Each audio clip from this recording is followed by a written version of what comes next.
Kami atas perintah Presiden Republik Indonesia melalui Panglima TNI dan Kepala Staf Angkatan untuk membuka pagar-pagar terutama yang berkaitan dengan akses keluar masuk nelayan yang ada di sekitaran Tanjung Pasir. Kepada Panglima TNI untuk menegakkan hukum dan aturan khususnya perusahaan-perusahaan yang melanggar ketentuan-ketentuan pertanahan dan hutan. Presiden Prabowo Subianto berantas pagar laut sepanjang 30 km sampai melibatkan TNI Angkatan Laut mencabut pagar itu.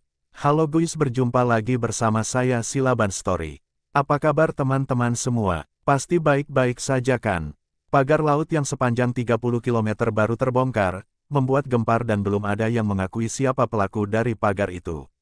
Berita ini viral sampai ke Presiden Prabowo.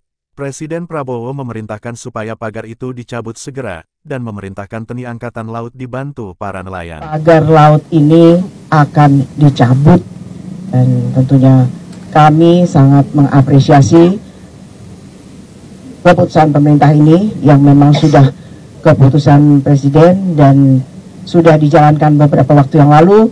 Menurutnya, pembangunan pagar laut tersebut melanggar ketentuan dalam Undang-Undang Cipta Kerja yang mewajibkan setiap pembangunan di ruang laut memiliki izin kesesuaian kegiatan pemanfaatan ruang laut atau KKPRL. Presiden Prabowo Subianto memanggil Menteri Kelautan dan Perikanan (KKP) Sakti Wahyu Trenggono dan Wakil Menteri KKP Didit Herdiawan di Istana Merdeka. Presiden Prabowo Subianto memanggil Menteri Kelautan dan Perikanan (KKP) Sakti Wahyu Trenggono dan Wakil Menteri KKP Didit Herdiawan di Istana Merdeka, Jakarta, pada Senin, tanggal 20 Januari tahun 2025, guna membahas permasalahan pagar laut di kawasan pesisir Tangerang, Provinsi Banten.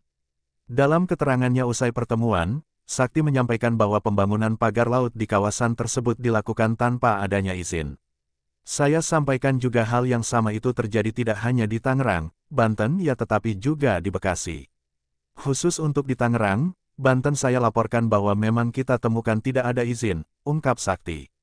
Menurutnya, pembangunan pagar laut tersebut melanggar ketentuan dalam Undang-Undang Cipta Kerja yang mewajibkan setiap pembangunan di ruang laut memiliki izin kesesuaian kegiatan pemanfaatan ruang laut atau KKPRL.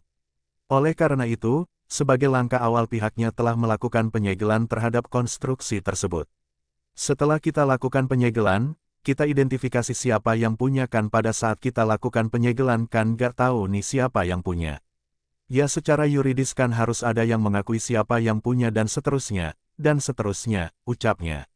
Lebih lanjut, Sakti menyampaikan adanya sertifikat kepemilikan di dasar laut dengan luas mencapai 30 hektar yang dinilai ilegal. Terkait hal tersebut, Sakti menuturkan bahwa Presiden Prabowo telah memerintahkan agar permasalahan ini diusut secara tuntas. Tadi arahan Bapak Presiden, satu selidiki sampai tuntas secara hukum supaya kita harus benar koridor hukumnya. Apabila tidak ada, itu harus menjadi milik negara, tambahnya. Pada kesempatan ini, Sakti juga menuturkan bahwa penanganan permasalahan pagar laut ini akan dilakukan secara menyeluruh dan melibatkan berbagai pihak mulai dari TNI Angkatan Laut hingga Badan Keamanan Laut Bakamla. Langkah kolaboratif ini diperlukan untuk memastikan tindakan sesuai dengan koridor hukum yang berlaku. Intinya tadi saya laporkan begitu. Apabila tidak itu menjadi haknya negara karena itu sudah pasti terjadi abrasi. Tapi sisi lain karena kita sudah janji untuk mencabut, maka nanti secara bersama-sama dengan seluruh pihak supaya tidak salah juga, imbuhnya. Oke guys, sekian dulu videonya. Sampai jumpa di video selanjutnya, terima kasih sudah menonton.